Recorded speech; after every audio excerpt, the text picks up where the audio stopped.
చూస్ country delight, live better. ఇప్పుడే country delight యాప్ని download చేసుకోండి. 2025 సెప్టెంబర్ 7 ఆదివారం రాత్రిన చంద్రగ్రహణం ఉంది. ఈ చంద్రగ్రహణానికి సంబంధించి చాలా మంది కూడా పలు సందేహాలు ఉన్నాయి. ఇది ఏ రాశుల వారిపై ఎలాంటి ప్రభావం చూపుతుంది, అలాగే ఈ చంద్రగ్రహణంలో రెడ్ మూన్ మనకి దర్శనమిస్తుంది అని కూడా సోషల్ మీడియాలో ఒక న్యూస్ వైరల్ అవుతుంది. మరి ఇది ఎంతవరకు నిజం? ఇలాంటి అంటే చంద్రగ్రహణానికి సంబంధించిన అన్ని డీటెయిల్స్ తెలుసుకునే ప్రయత్నం చేద్దాం. మన సందేహాలను నివృత్తి చేసుకునే ప్రయత్నం అయితే చేద్దాం. మన సందేహాలను నివృత్తి చేయడానికి మనకి లైవ్ లో జాయిన్ అవుతున్నారు ప్రముఖ పండితులు, పీఠాధిపతులు శ్రీధర్ స్వామి గారు. గురుగారు నమస్కారం. గురుగారు రేపు సెప్టెంబర్ 7న ఆదివారం రాత్రి చంద్రగ్రహణం ఉంది. అసలు ఇది ఏ రాశి వారికి మంచిదంటారు? మెయిన్ గా ఒక రెడ్ మూన్ కనిపిస్తుంది, దీన్ని స్వయంగా చూడొచ్చు అనే ఒక న్యూస్ కూడా వైరల్ అవుతుంది. ఇది నిజమే అంటారా? తప్పకుండానమ్మా. ఇప్పుడు ఎందుకంటే ఇది భాద్రపద మాసంలో శుక్లపక్షంలో పౌర్ణమి నాడు రాత్రి. ఈ రాత్రి మనకి ప్రధానంగా ఈ యొక్క గ్రహణం అనేటువంటిది 9:50 ప్రారంభమై మొత్తం సంపూర్ణంగా మనం తీసుకున్నట్లయితే 1:31 వరకు ఈ గ్రహణం అనేది మనకు కనబడుతుంది. అంటే సుమారుగా 3:41 మనకి గ్రహణం అనేది మనం చూడొచ్చు. అయితే ఈ యొక్క గ్రహణం అనేటువంటిది ఎప్పుడు ఏర్పడుతుంది అంటే ప్రధానంగా కుంభరాశిలో ఏర్పడుతుంది. శతభిష నక్షత్రము తర్వాత అదేవిధంగా మనకి పూర్వభాద్ర నక్షత్రంలో ఈ యొక్క గ్రహణం అనేటువంటిది ఏర్పడుతుంది. అంచేత ప్రధానంగా ఏమిటంటే కుంభరాశి వారు ఈ యొక్క గ్రహణాన్ని చూడకూడదు. మరింత ప్రధానంగా మనకి పూర్వభాద్ర నక్షత్రము, శతభిష నక్షత్రం, ఈ నక్షత్రాల వారు శాంతి చేసుకోవాల్సిన పరిస్థితి ఉంటుంది. అయితే ఈ యొక్క చంద్రగ్రహణం రాహుగ్రస్తంగా ఏర్పడుతుంది. సంపూర్ణ చంద్రగ్రహణం ఇది, అందులోనూ భాద్రపద మాసంలో ఏర్పడుతుంది. అంచేత ఏమిటంటే ఈ యొక్క గ్రహణ ప్రభావం అనేటువంటిది చాలా తీక్షణంగానే ఉంటుంది. ఇక్కడ ప్రధానంగా ఏంటంటే ఈ రాశుల వారు అంటే ప్రధానంగా కుంభరాశి వారు మాత్రమే ఈ యొక్క గ్రహణాన్ని చూడకూడదు. పైగా ఈ కుంభరాశిలో ఉండేటువంటి నక్షత్రాల వారు ఈ యొక్క శతభిష నక్షత్రం, పూర్వభద్ర నక్షత్రాల వారు ఈ యొక్క గ్రహణం చూడకుండా ఉండాలి.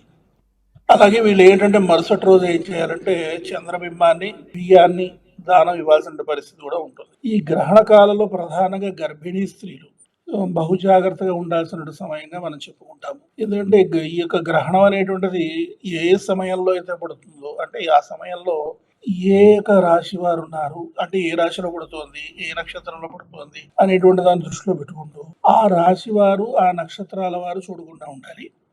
అదేవిధంగా ప్రధానంగా గర్భిణీ స్త్రీలు అనేటువంటి వారు చూడకూడదు. ఈ గర్భిణీ స్త్రీలు కూడా ఆ గ్రహణ కాలానికి వాళ్ళు తిన్నటువంటి ఆహారం అరిగిపోవాలి. అలాగే గ్రహణ కాలంలో మంచినీళ్ళు కూడా తాగకూడదు. అలాగే ఏ విధమైనటువంటి ఆహార పదార్థం కూడా గర్భంలో ఉండకూడదు. ఈ మూత్ర విసర్జన, మల విసర్జన కూడా ఆ సమయంలో జరగకుండా ఉండాలి. అయితే అదృష్టం ఏంటంటే రాత్రి కాలంలో ఈ గ్రహణం ఏర్పడుతుంది కనుక ఆ సమస్య అనేటువంటిది తక్కువగా ఉంటుంది. ఈ గ్రహణ కాలంలో ఏ పక్కకైతే పడుకున్నారో ఆ పక్కగానే పడుకోవాలి. సాధ్యమైనంత వరకు కదలకుండా ఉండడానికి ప్రయత్నం చేయాలి. ఏదో చాలామంది అదే ఉండదు ఇదే ఉండదు అంటారు, కానీ దాని యొక్క ప్రభావం అనేది మాత్రం తీక్షణంగానే ఉంటుంది. ఎందుకంటే పెద్దలు మనకి ఎప్పటి నుండో ఈ యొక్క గ్రహణ సమయంలో మాత్రం గర్భిణీ స్త్రీలు జాగ్రత్తగా ఉండాలి అనేటువంటి విషయం చాలా స్పష్టంగా చెబుతున్నారు. అందుచేత ఈ యొక్క గ్రహణ కాలం అనేది చాలా ప్రధానమైనది. అదేవిధంగా గ్రహణ కాలం ఉపాసనలకు చాలా మంచి సమయం అనమాట. చూడండి, మంత్రదీక్ష తీసుకోవాలనుకునేటువంటి వారు, అదేవిధంగా మంత్ర ఉపదేశం తీసుకొని ఆ దీక్షలో ఉండి మంత్ర సాధన చేసేటువంటి వారు పట్టు స్నానము, విడుపు స్నానము 2 స్నానాలు చేస్తారు. గ్రహణం పట్టేటువంటి సమయానికి సంకల్ప సహితంగా నదిలో స్నానం చేసి, నదిలో కానీ సముద్రంలో కానీ తటాకంలో కానీ లేదా సెలయేట్లో కానీ కాలువ కానీ లేదా కనీస పక్షం మన నూతి దగ్గర కానీ మన ఇంట్లో పెరట్లో ఉండేటువంటి నూతిలో కానీ స్నానం చేసి సంకల్పం చేసుకొని మంత్ర సాధన అనేటువంటిది ఈ గ్రహణం ఉన్నంత సమయం కూడా మంత్ర సాధన చేయాలి. మంత్ర సాధన చేసి విడిచిపోయిన తర్వాత మళ్ళా సంకల్పం చేసుకుని మరి విడుపు స్నానం చేయాలి. ఈ ప్రకారంగా ఈ గ్రహణ సమయంలో మంత్రోపదేశం తీసుకున్న మంత్రాన్ని చక్కగా మనం అనుష్ఠానం చేసిన అఖండ ఫలం సిద్ధిస్తుంది అని చెప్పేసి మంత్రశాస్త్ర ప్రమాణం. ఇక తర్వాత అదేవిధంగా ఈ యొక్క గ్రహణ కాలంలో ప్రధానంగా కాళహస్తి, ముక్కామల వంటి క్షేత్రాల్లో దేవాలయం తలుపులు ప్రత్యేకంగా తెరిచి ఆరాధన చేయడం అనేది కూడా జరుగుతుంది. ఎందుకంటే కాళహస్తి రాహుకేతు గ్రహ క్షేత్రం. అదేవిధంగా ముక్కావల మానస తపోక్షేత్రం అని చెప్పి ఈ యొక్క 2 క్షేత్రాల్లోనూ కూడా మరి గ్రహణ కాలంలో తలుపులు మూయడం అనేది జరగదు. మన ఆహార పదార్థాలపైన ప్రత్యేకంగా ఊరగాయ పచ్చళ్ళు మరి అలా పెట్టి ఉంచుతారు కదా, ఆ పచ్చళ్ళ పైన, అలాగే పూజా మందిరంలో వీటన్నిటిపైన కూడా ఈ దర్భలు వేయడం ద్వారా దోషాన్ని పోగొట్టుకోవడానికి అవకాశం అనేటువంటిది ఉంటుంది. కుంభరాశికి ఎక్కువగా ప్రభావం ఉంటుంది అని చెప్పారు. మరి మిగతా రాశుల అవునమ్మా. పరిస్థితి ఏంటి? వాటి మీద ఎలాంటి ప్రభావం ఉంటుంది? ఏ రాశుల వారికైనా మంచి జరిగే అవకాశం కూడా ఉందా? మంచి జరగడం అనేటువంటిది ఇందులో గ్రహణానికి సంబంధించి మంచి జరగడం అట్లాంటిది ఏమి ఉండదు తల్లి. వీడంతా ఏదో చాలా ఎక్కువ మాట్లాడుతున్నారు. గ్రహణం గురించి ఏదైతే చెప్పాలో, గ్రహణం వల్ల ఎటువంటి ప్రభావం అయితే ఉంటుందో అదే మనం మాట్లాడుకోవాలి. అంతే తప్పించి వాటికంటే ఎక్కువగా మాట్లాడుకోవడం అనేటువంటిది అంత మంచిది కాదు. ఎందుకంటే గ్రహణ ప్రభావం అనేటువంటిది ఎట్లా ఉంటుంది అనేటువంటిది అంటే ప్రధానంగా గర్భిణీ స్థితిలో చెప్తాం. తర్వాత నదీ స్నానము, పట్టు స్నానం, విడుపు స్నానం ఇవి ప్రధానమైనటువంటివి తప్పించి ఈ మిగిలినటువంటివన్నీ ఏవేవో చెప్పేస్తున్నారు. అది అట్లా ఏమి ఉండదు. అయితే గ్రహణ కాలంలో మంత్రోపదేశం తీసుకుని మంత్ర సాధన విశేషంగా చేసినందువల్ల విశేష ఫలితం ఉంటుంది. ఏ మంత్రమైనా ఉపదేశం తీసుకోవాలంటే గ్రహణ కాలం అత్యంత శ్రేష్టమైనటువంటిది. పైగా భాద్రపద మాసంలో భువనేశ్వరి అమ్మవారు అవతరించినటువంటి ఈ యొక్క పౌర్ణమి నాడు రాత్రి కాలంలో ప్రత్యేకంగా మనకి దుర్గాయామములో మనకి ఈ గ్రహణం ఏర్పడుతోంది కనుక ఈ యొక్క దుర్గా అమ్మవారికి సంబంధించినటువంటి మహామంత్రాలు ఉపదేశం తీసుకోవడం ద్వారా అపారమైనటువంటి సత్ఫలితాలు సాధించుకోవడానికి మనకు అవకాశం ఉంటుంది. ఈ అమ్మవారికి సంబంధించినటువంటి మంత్ర సాధనలన్నీ కూడా ఈ సమయంలో తీసుకోవడం ద్వారా మంచి ఫలితాలు సాధించుకోవడానికి అవకాశం ఉంటుంది.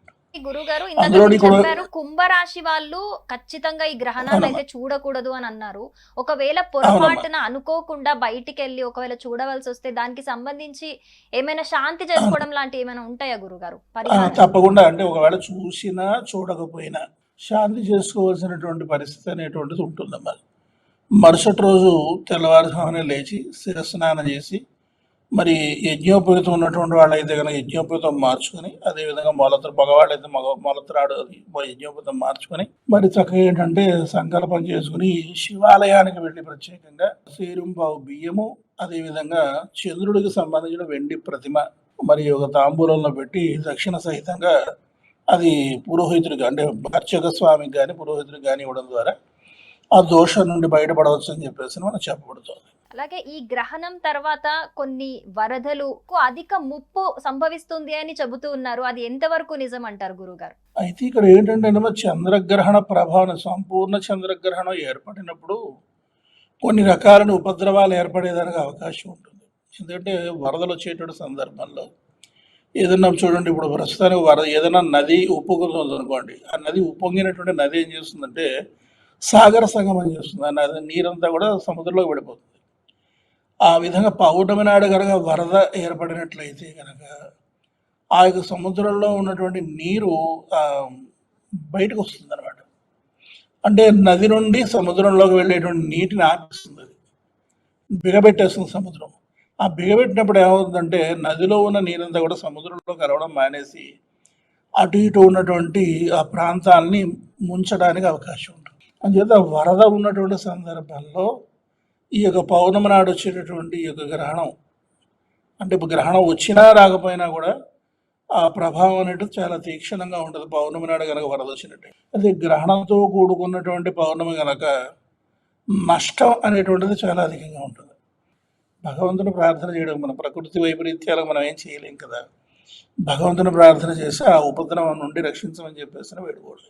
ఇక్కడ సంపూర్ణ సూర్యగ్రహణం ఏర్పడిన, సంపూర్ణ చంద్రగ్రహణం ఏర్పడిన, తోకచుక్కలు కనపడిన, తర్వాత భయంకరమైన ఉలకలు రాలిన కొన్ని దుష్ప్రభావాలు ఉంటాయి అనేటువంటిది ఖచ్చితంగా పెద్దవాళ్ళు చెప్తూ ఉన్నారు. పైగా రాహుగ్రస్త చంద్రగ్రహణం ఏర్పడింది. అదేవిధంగా ఇంకోటి ఏమైంది, రాహు నక్షత్రమైనటువంటి శతభిష నక్షత్రంలో ఆరంభమైంది. అంచేది ఇక్కడ కొంచెం ఈ జ్యోతిష్య పండితులు ఆందోళన పడడానికి ప్రధాన కారణం కూడా మనం మాట్లాడుకోవచ్చు. అందుచేత దాని యొక్క ప్రభావం అనేటువంటిది ఖచ్చితంగా ఉంటుంది.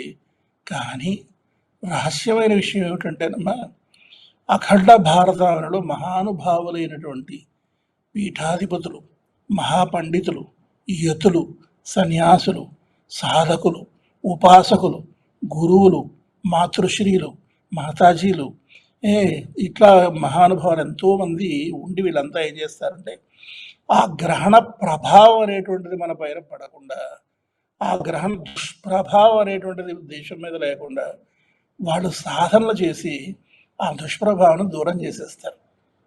అంచేత మనం ఆందోళన చెందాల్సిన పని ఏం లేదు. ఇప్పుడు ప్రధానంగా దేవాలయాలు మూసినటువంటి అర్చక స్వాములు, తర్వాత అలాగే మఠాలు మూసినటువంటి పీఠాధిపతులు ఖాళీగా కూర్చొని భోజనం చేసి పడుకోరు.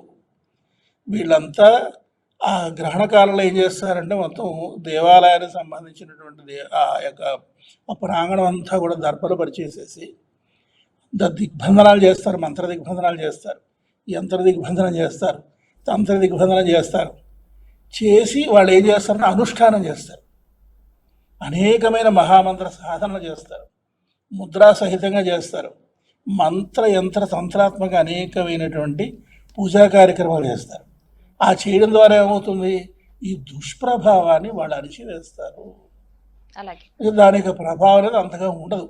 ధన్యవాదాలు గురుగారు, మాకున్న సందేహాలన్నీ నివృత్తి చేసినందుకు. అమ్మా సంతోషం. శ్రీమాత్రే నమః. మొత్తంగా సెప్టెంబర్ 7 ఆదివారం రాత్రి వచ్చే చంద్రగ్రహణానికి సంబంధించి అయితే ఇది సంపూర్ణ చంద్రగ్రహణంగా తెలుస్తోంది. దీని యొక్క ప్రభావం ఎక్కువగా కుంభరాశిపై ఉంటుంది అని చెబుతున్నారు. సో కుంభరాశి వాళ్ళు ఖచ్చితంగా ఈ చంద్రగ్రహణాన్ని అయితే చూడకూడదు. ఒకవేళ చూసినా కూడా ఖచ్చితంగా దానికి శాంతి జరుపుకోవాల్సిన అవసరం ఉంటుంది అని చెబుతున్నారు. అలాగే ఇంటిలిపాది కూడా ఈ గరిక ఏదైతే ఉంటుందో ఆ గరికని మనందరికీ తెలిసిన విధంగానే గరికని ఇంటిలిపాది కూడా పరుచుకుంటే గనక ఎలాంటి కీడు జరగదని కూడా జ్యోతిష శాస్త్ర నిపుణులు చెబుతూ ఉన్నారు.